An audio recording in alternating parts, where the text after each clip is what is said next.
Sugar के मरीज अचानक से बेहोश क्यों हो जाते हैं और सर ऐसे में क्या करना चाहिए? शुगर अर्थात डायबिटीज के मरीज हमारे अस्पतालों में, ओपीडीज में, चिकित्सालयों में प्रायः बेहोशी की अवस्था में लाए जाते हैं। परिवार एकदम हड़बड़ाया होता है, मरीज के मुंह से झाग निकल रहा होता है, वो डीप ब्रीदिंग कर रहा होता है, गहरी सांसें ले रहा होता है और मूर्छित अवस्था में होता है, जगाने पे नहीं जगता। तो दिमाग में तुरंत ये बात आनी चाहिए कि क्या हुआ है, शुगर या तो बहुत ज्यादा लो हो गई है या बहुत ज्यादा हाई हो गई है।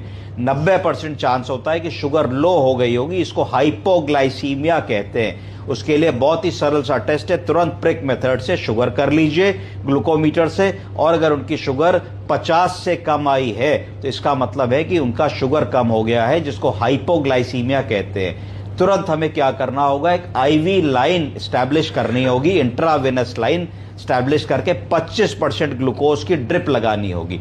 अगर बाई चांस ऐसा है कि आईवी लाइन नहीं मिल पा रही है तो ऐसे में इमरजेंसी में एक ग्लूकागॉन का इंजेक्शन होता है, वो हर अस्पताल में होना चाहिए, नर्सिंग होम में होना चाहिए। इंट्रामस्कुलर इंजेक्शन होता है 2 ml का, उसको लगा सकते हैं इंट्रामस्कुलर। वो भी अगर उपलब्ध नहीं है हमारे पास तो घर में चीनी होगी, कोई रुमाल होगा, रुमाल को गीला कर ले, उसमें थोड़ी चीनी डाल लें, पोटली बना ले और पोटली बना करके गाल के अंदर के हिस्से में ऐसे ऐसे करके उसको रगड़ें। जब रगड़ेंगे तो गाल की सतह से चीनी एब्जॉर्ब होगी और एब्जॉर्ब होकर के ब्लड में मिलेगी, शुगर का लेवल बढ़ेगा और धीरे से मरीज अपनी आंख खोल लेगा। तब तक आप ड्रिप व्रिप लगाने की कोशिश करें, उसको 25% ग्लूकोज देने की कोशिश करें। अब बारी आती है कि ये सब करने के बाद भी शुगर का मरीज आंख नहीं खोल रहा तो क्या हो सकता है। दूसरी कॉमन प्रॉब्लम होती है शुगर के मरीज में, जिसको कहा जाता है डीकेडी। क्या कहते हैं? डीकेडी। डीकेडी का फुल फॉर्म क्या है? डायबिटिक किडनी डिजीज या सीकेडी, क्रोनिक किडनी डिजीज।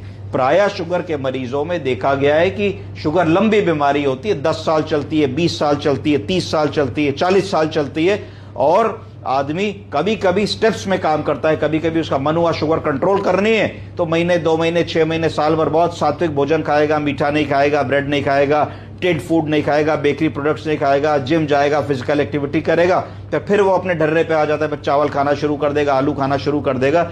इसको कहा जाता है ग्लाइसेमिक वेरिएबिलिटी। ग्लाइसेमिक वेरिएबिलिटी का मतलब है कि हम नहीं चाहते कि शुगर 80 से कम हो, हम नहीं चाहते कि शुगर 150 से ज्यादा हो, पर इस ग्राफ में चलती नहीं है बहुत दिनों तक। जब हम बहुत परिश्रम करते हैं तो चलती है, फिर हम लूज पड़ जाते हैं तो हम कोल्ड ड्रिंक पिया है चोरी से, चाय में चीनी पिया है चोरी से, आलू खा लिया, पकौड़ी खा ली, कचौड़ी खा ली, पार्टी में गए, बिस्किट खा लिया, केक खा लिया, पेटीज खा ली, तो शुगर 300 हो गई, 400 हो गई।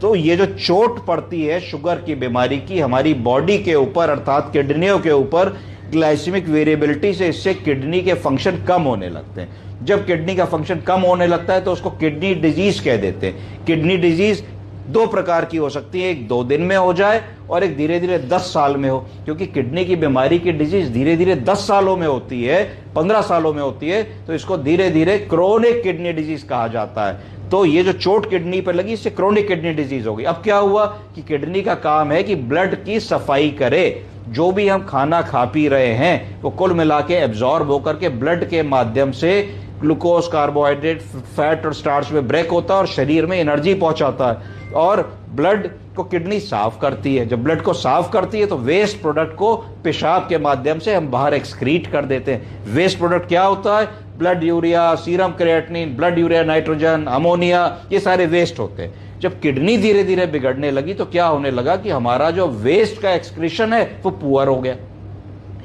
उससे क्या हुआ? उससे यह हुआ कि आपका धीरे धीरे urea, creatinine, blood urea nitrogen बढ़ा रहने लगा, और धीरे धीरे बढ़ा रहने लगा तो आपकी एक्टिविटीज धीरे धीरे स्लो हो गई, तो ये किडनी डैमेज के लक्षण आने लगे। तो ऐसे मरीजों में कई बार ऐसा होता है कि जब मरीज आपके पास ओपीडी में लाए जाते हैं तो उनका क्रिएटिनिन बहुत ज्यादा निकलता है, यूरिया बहुत ज्यादा निकलता है, जिसके कारण भी उनकी चेतना नहीं होती है। तो जब आप उनका किडनी का टेस्ट कराते हो, यूरिया, क्रिएटिनिन, केएफटी कराते हो, तो एकदम से लगता है अरे इसका तो क्रिएटिनिन 7 आ गया, 8 आ गया, 9 आ गया। तो अब प्रश्न दिमाग में आता है कि कल भी तो 7 हुआ, अगर आज 8 आया तो कल तो चल रहा था। तो इसका मतलब है थ्रेशोल्ड, हर बीमारी का एक थ्रेशोल्ड होता है। इसका मतलब है कि ये व्यक्ति 7 क्रिएटिनिन पे भी चल पा रहा था पर आज 7.4 पे मूर्छित हो गया। तो ये दोनों चीजें किडनी के मरीजों में हमको बहुत ज्यादा ध्यान देनी होगी। एक चीज और ध्यान देनी होगी, किडनी के मरीज में शुगर बार बार लो क्यों होती है, हमेशा याद रखिए। इसलिए लो होती है क्योंकि जब किडनी की कार्यक्षमता गिर जाती है तो उसको कहा जाता है कि ईजीएफआर कम हो गया। ईजीएफआर का मतलब है एस्टिमेटेड ग्लोमेरुलर फिल्ट्रेशन रेट। इसका मतलब है कि मैं आपको शुगर की रोज एक गोली खाने को कहता हूं कि साहब 1 ग्राम की रोज गोली खाओगे। क्यों रोज कहता हूं ओडी डोज इसलिए कहता हूं कि उस दवा का जो हाफ लाइफ है वो 24 घंटा है। 24 घंटे का मतलब है कि मैंने 1 ग्राम खाया तो मेरे शरीर से उस 1 ग्राम की निकासी 24 घंटे में हो जाएगी, इसलिए अगले दिन 24 घंटे बाद मैं दूसरी गोली खाऊंगा। अगर किसी दवा की निकासी 12 घंटे में होगी तो मैं बीडी दवा लिखूंगा, उसको मैं कहूंगा दिन में 2 बार खाओ भैया। और अगर कोई 8 घंटे में होगी तो टीडीएस लिखूंगा। आप समझ रहे हैं कि नहीं? तो अगर मान लीजिए आपको मैंने ओडी दवा लिखी और आपकी किडनी बिगड़ गई, आपका ईजीएफआर कम हो गया, यूरिया क्रिएटिनिन बढ़ गया, तो वो 1 ग्राम की गोली आपके शरीर से 3 दिन में निकलेगी।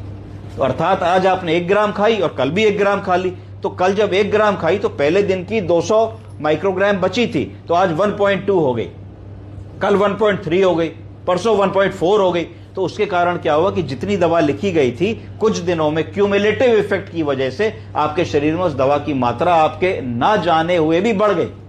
तो यहां ड्रग टाइट्रेशन की जरूरत थी। यह भी दूसरा कारण हुआ कि रिकरेंट हाइपोग्लाइसीमिया हुआ, शुगर बार बार लो होने लगेगी, आपकी इच्छा के विरुद्ध लो होने लगेगी, आपको पता भी नहीं लगेगा, और इस तरीके के हाइपोग्लाइसीमिया के एपिसोड्स आएंगे। जब भी लो शुगर का मरीज आए तो कम से कम इन बातों का आप लोगों को ध्यान जरूर देना चाहिए। समझ गया? आपका प्रश्न उत्तर हो गया? चलो, थैंक यू सर।